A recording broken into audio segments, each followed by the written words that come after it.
আমার ডিভোর্সের অ্যানাউন্সমেন্ট দেওয়ার পর থেকে গত 3 দিন অনলাইনে যতভাবে আসলে বুলি হ্যারাস। সম্প্রতি এক ফেসবুক স্ট্যাটাসে সানি আয়েশার সঙ্গে 3 বছরের দাম্পত্য জীবনের বিচ্ছেদ ঘোষণা করেছেন জনপ্রিয় উপস্থাপক রাফসান শাবাব। এমন ঘোষণার পর সোশ্যাল মিডিয়ায় বিষয়টি নিয়ে চলছে নানা জল্পনা। দর্শক, এরই মধ্যে রাফসানের টক শো এর একটি পুরনো ভিডিও ভাইরাল হয়েছে। ওই শোতে ছিলেন অভিনেতা চঞ্চল চৌধুরী এবং গায়িকা জেফার। সেখানে রাফসান জেফারকে প্রশ্ন করেন, জেফার তুমি কয়টা প্রেম করেছ? এই প্রশ্নে জেফার বলেছেন 2টা।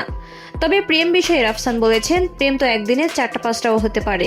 এ কথা শুনে জেফার আকাশ থেকে পড়ে। কি বলছে সে? কিন্তু রাফসান বোঝাতে চায় প্রেম যে কোনো সময় হতে পারে, কিন্তু ভালোবাসা কিংবা বিয়ে হতে অনেকগুলো ফ্যাক্টর থাকতে হয়।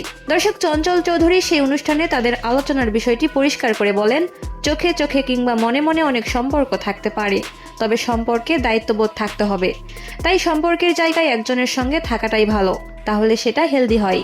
দর্শক, ব্যক্তিগত জীবনে রাফসান শাবাব বেশ আয়োজন করেই চিকিৎসক সানি আয়েশাকে বিয়ে করেছিলেন। তবে 3 বছরের মাথায় ভাঙন ধরে এই দম্পতির। দর্শক, এদিকে রোববার রাতে ফেসবুক পোস্টে সানি আয়েশা জানিয়েছেন তার অনুমতি ছাড়া, এমনকি ডিভোর্স লেটারে তার স্বাক্ষর ছাড়াই রাফসান বিচ্ছেদের ঘোষণা করে দিয়েছে।